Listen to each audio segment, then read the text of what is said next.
Hello everyone, concept talk में आप सभी का स्वागत है। आज हम प्रेजेंट इंडेफिनिट टेंस के बारे में पढ़ेंगे।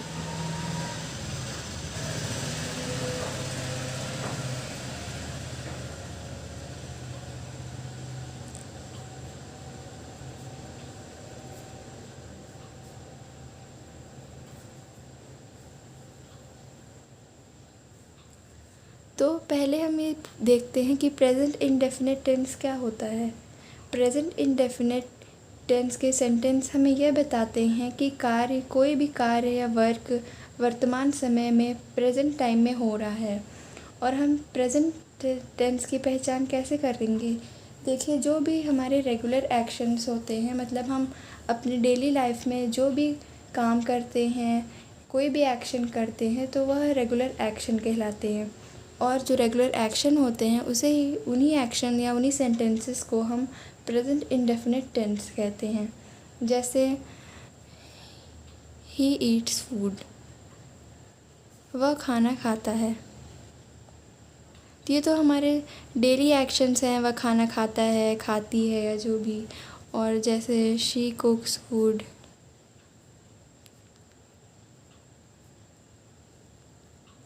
और भी ऐसे। तो प्रेजेंट इंडेफिनिट टेंस में जो भी शब्द आते हैं वह या तो ता वाले होते हैं, या ते वाले, या तो ती वाले। जैसे कि हम एक एग्ज़ाम्पल लेते हैं, राम स्कूल जाता है। Ram goes to school.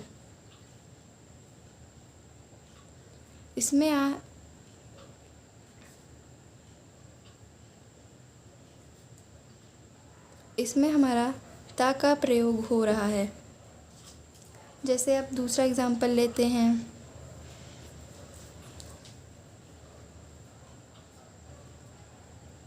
She dances well, वह अच्छा डांस करती है। तो यहाँ पर हमारा ती आ रहा है। तो प्रेजेंट इंडेफिनिट में जो भी सेंटेंस या कार्य होता है उसमें ता, ते या ती आता है।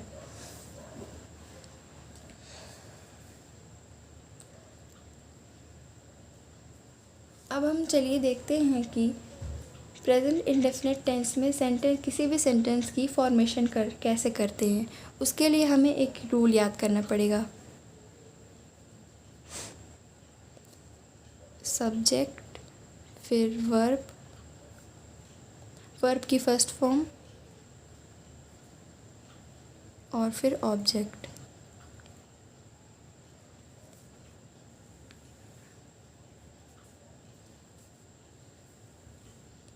पहले मैं बता देती हूँ कि वर्ब क्या होता है। वर्ब से किसी भी कार्य के होने का पता चलता है। जैसे किसी भी चीज़, या हम इसकी मदद से किसी भी चीज़ या किसी भी पर्सन के बारे में जान सकते हैं। जैसे कि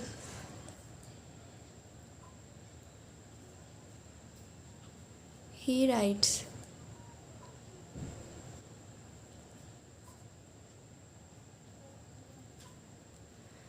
वह लिखता है। तो यहाँ पर क्या कार्य हो रहा है? लिखने का कार्य हो रहा है, तो यहाँ राइट्स वर्ब होगा।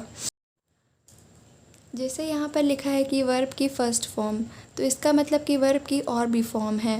वर्ब की टोटल 3 फॉर्म्स होती हैं, फर्स्ट, सेकेंड और थर्ड। जैसे हम राइट का एग्ज़ाम्पल लेते हैं, वर्ब राइट का फर्स्ट फॉर्म होता है राइट, सेकेंड फॉर्म होता है रोट, और थर्ड फॉर्म रिटन। तो यहाँ पर हमने राइट लिया है जो कि वर्ब की फ़र्स्ट फॉर्म है। और प्रेजेंट इंडेफिनिट टेंस में हम सिर्फ वर्ब की फ़र्स्ट फॉर्म ही लेते हैं। अगर सेकेंड फॉर्म भी कहीं लेना होगा तो उसके बारे में भी हम जानेंगे। तो ये जो मैंने अभी आप सभी को रूल बताया, ये तो प्रेजेंट इंडेफिनिट टेंस का बस एक सिंपल सा नॉर्मल सा रूल है। लेकिन इसके अंदर भी 3 टाइप्स के सेंटेंसेस आते हैं। पहला तो अफर्मेटिव है। इसे हम नॉर्मल सेंटेंसेस, पॉजिटिव सेंटेंसेस, या हिंदी में सकारात्मक सेंटेंसेस भी बोल सकते हैं। हिंदी में सकारात्मक मतलब जो पॉजिटिव चीज़ों को बताते हैं। दूसरे होते हैं नेगेटिव सेंटेंसेस,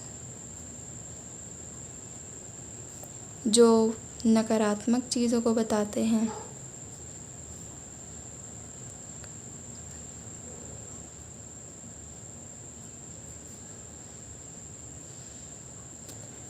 और तीसरा है इंटेरोगेटिव सेंटेंसेस।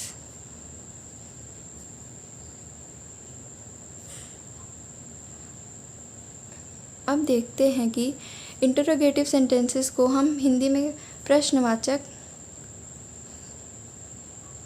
वाक्य बोलते हैं।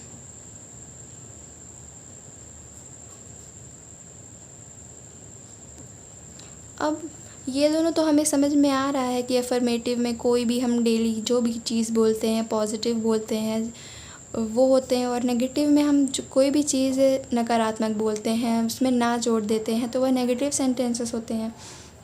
लेकिन इंटरोगेटिव सेंटेंसेस वह होते हैं जो क्वेश्चंस बताते हैं। जैसे कि हम किसी से भी क्वेश्चन पूछते हैं या क्वेश्चन सुनते हैं तो उसमें जो भी सेंटेंसेस आते हैं वह इंटरोगेटिव सेंटेंसेस होते हैं। जैसे पहले हम अफर्मेटिव समझते हैं कि अफर्मेटिव सेंटेंसेस क्या होते हैं।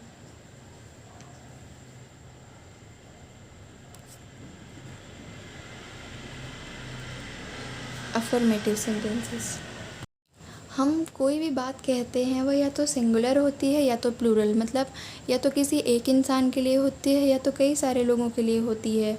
जैसे पहले हम इसमें सिंगुलर का एग्जांपल लेते हैं। सिंगुलर मतलब एक वचन।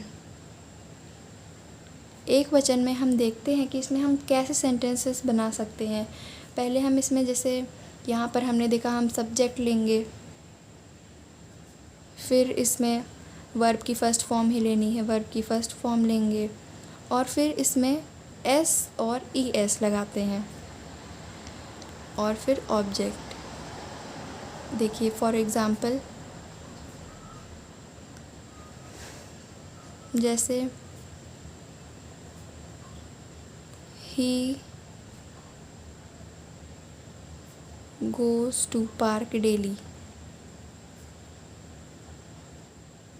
इसमें हम देखते हैं कि सब्जेक्ट क्या क्या हो सकता है। इसमें सब्जेक्ट केवल ही, शी और इट हो सकता है। तो हमने यहाँ पर ही लिया है। यहाँ पर सब्जेक्ट क्या है, यहाँ पर सब्जेक्ट ही, शी या इट हो सकता है तो हमने ही लिया है। और फिर वर्ब की फ़र्स्ट फॉर्म गो लिया है, लेकिन गो में हमने ई एस जोड़ा है क्योंकि एस तो नहीं लगा सकते, वो उसका कोई मतलब ही नहीं होता, इसलिए हमने ई एस लिया है जो गोस बना है। और फिर टू पार्क डेली, इसमें यहाँ जो ही है वह सब्जेक्ट है, गोस वर्ब है और टू पार्क डेली पूरा ऑब्जेक्ट है। जैसे दूसरा एग्जाम्पल लेते हैं।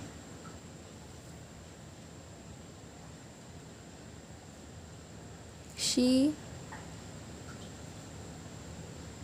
कुक्स फूड। यहाँ पर हमने सब्जेक्ट में शी लिया है और वर्ब की फ़र्स्ट फॉर्म कुक लिया है, कुक सिर्फ, और फिर इसमें हमने एस लगाया है और फिर फूड लिखा है। तो ये इतना हमारा पूरा सब्जेक्ट हो गया, ये वर्ब की फ़र्स्ट फॉर्म, उसमें एस ऐड किया है और फिर ये फूड। तो ये इतना पूरा मिला के हमारा सिर्फ और सिर्फ सिंगुलर के लिए अफर्मेटिव सेंटेंस बना। अब चलिए देखते हैं कि हम अफर्मेटिव सेंटेंसेस में प्लूरल के लिए कैसे सेंटेंस बना सकते हैं।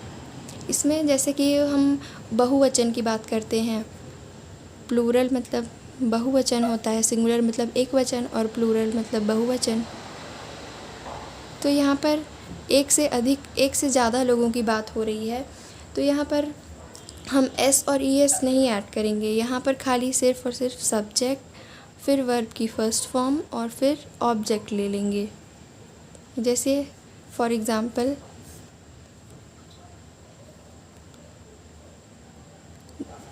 देखते हैं कि हम इसमें सब्जेक्ट क्या ले सकते हैं। हम इसमें दे ले सकते हैं और वी, क्योंकि दे मतलब वे लोग, वी और हम, तो हम ये सब एक से अधिक लोग ही हैं। तो जैसे हम एक एग्ज़ाम्पल लेते हैं, they play football. Way football खेलते हैं।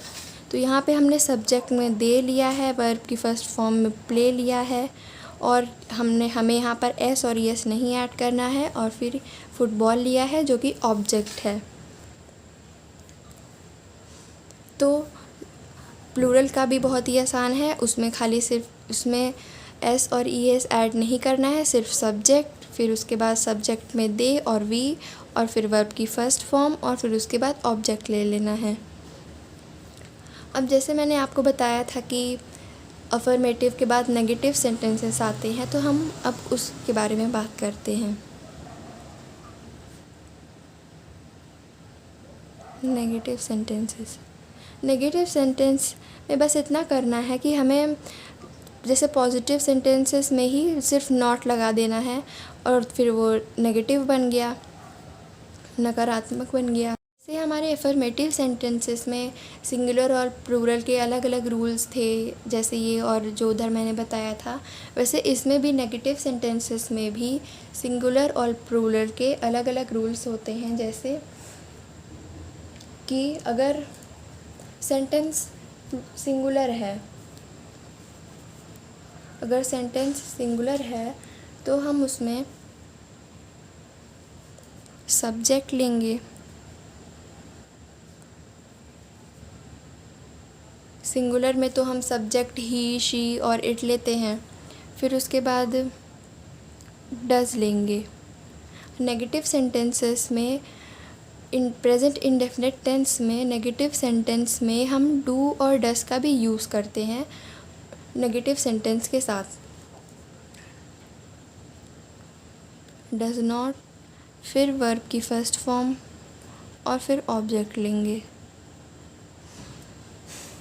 देखिए जैसे एग्ज़ाम्पल, सब्जेक्ट में हम ही, शी और इट के अलावा जैसे किसी भी पर्सन का नाम भी ले सकते हैं। जैसे कि हमने लिया सीता का नाम, सीता, और फिर does not,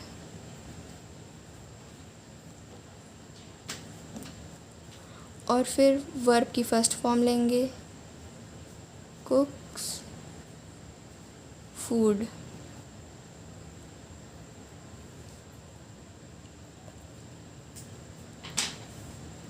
Sita does not कुक्स food, Sita खाना नहीं बनाती है। तो हमारा यहाँ पे नेगेटिव सेंटेंसेस में डज नॉट आ रहा है, तो इससे पता चल रहा है कि ये नेगेटिव सेंटेंस है। जैसे एक और सेंटेंस लेते हैं, Ram does not go for walk daily. Ram walk के लिए रोज़ नहीं जाता, या राम वॉक पर रोज़ नहीं जाता। तो यहाँ पर हमने डज़ नॉट यूज़ किया है, जो कि नेगेटिव सेंटेंसेस बता रहा है। तो अब हमने ये सिंगुलर के लिए लिया था, सिंगुलर के रूल्स थे ये इतना। अब हम प्लूरल के रूल्स देखते हैं। प्लूरल में हम ऐसे ही लेते हैं, जैसे पहले सब्जेक्ट ले लेते हैं, और फिर इसमें डस की जगह डू, नॉट, और फिर वर्ब की फर्स्ट फॉर्म, फिर ऑब्जेक्ट। ये इतना लेते हैं। जैसे एक एग्ज़ाम्पल लेते हैं, इसमें हम प्लूरल में क्या सब्जेक्ट ले सकते हैं, दे ले सकते हैं या वी ले सकते हैं। They do not speak well, वह अच्छे से नहीं बोल पाते हैं। और जैसे we do not go for party, हम पार्टी में नहीं जाते हैं, या हम पार्टी के लिए नहीं जाते हैं।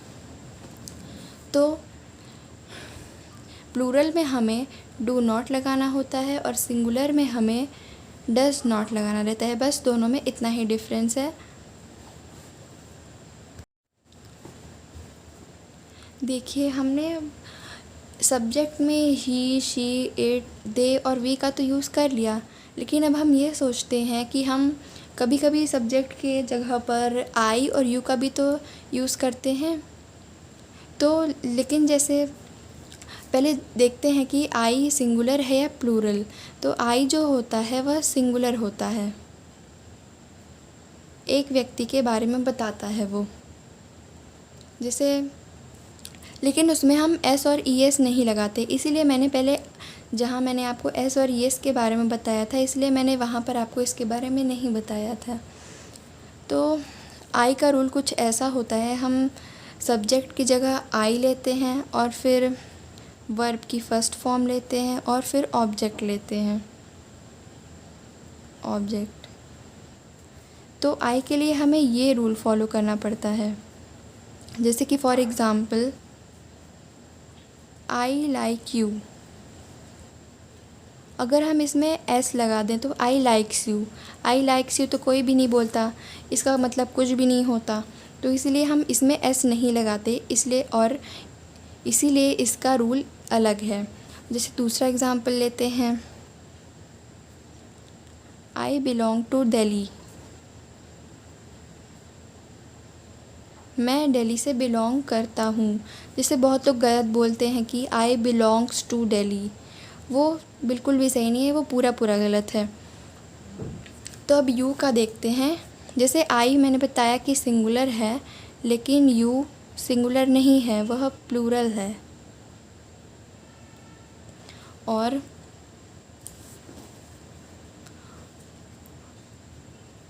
और यू के साथ हम वर्ब की फ़र्स्ट फॉर्म यूज़ करते हैं। तो यू के लिए भी हमारा रूल होता है कि हम सब्जेक्ट की जगह यू लेते हैं और फिर वर्ब की फ़र्स्ट फॉर्म, फिर ऑब्जेक्ट। जैसे एग्ज़ाम्पल, यू गो, तुम जाओ। तो यहाँ पे हमने यू लिया है और वर्ब की फ़र्स्ट फॉर्म गो का गो ही रहेगा। इसमें इस जैसे आई में भी हमें एस और ई एस नहीं लगाना था, वैसे इसमें भी हमें एस और ई एस नहीं लगाना है। जैसे हम एक नेगेटिव एग्ज़ाम्पल लेके देखते हैं, इसमें खाली डू नॉट लगा देना है,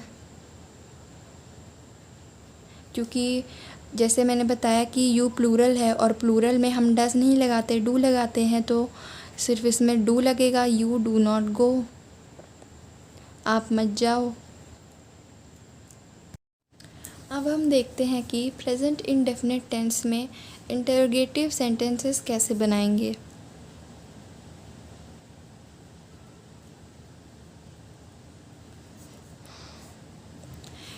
इसमें भी हमें सिंगुलर और प्लूरल में डिवाइड करना होता है। जैसे कि सिंगुलर में हम पहले क्वेश्चन वर्ड्स लिखते हैं। क्वेश्चन वर्ड जैसे व्हाट, विच, वाई, हु, ऐसे भी एक्सेट्रा। और फिर डस का यूज़ करते हैं, फिर वर्ब की फ़र्स्ट फॉर्म,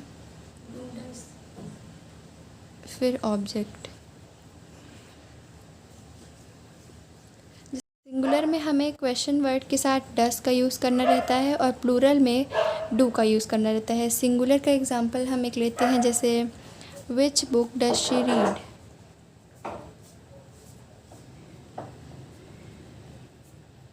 उसे कौन सी बुक पढ़नी चाहिए। तो यहाँ पर क्वेश्चन वर्ड आ रहा है, डस आ रहा है और फिर उसके बाद वर्ब की फ़र्स्ट फॉर्म और ऑब्जेक्ट। और फिर प्लूरल का हम एक एग्जांपल लेते हैं, वेयर डू दे लिव,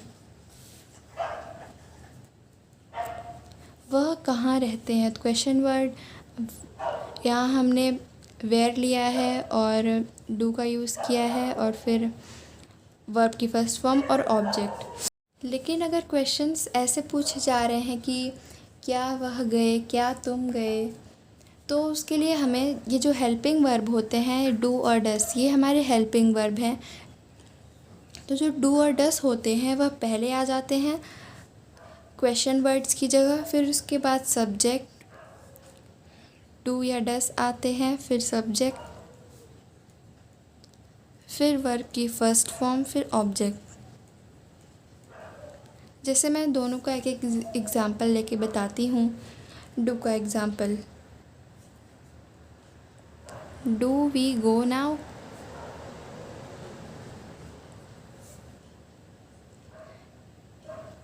क्या हम अब जाएं। तो यहाँ हम डू का यूज़ कर रहे हैं और फिर सब्जेक्ट में हमने वी लिया है और फिर वर्ब की फर्स्ट फॉर्म गो और फिर ऑब्जेक्ट नाउ। और जैसे डस का एक एग्जांपल लेते हैं। Does she go for classes?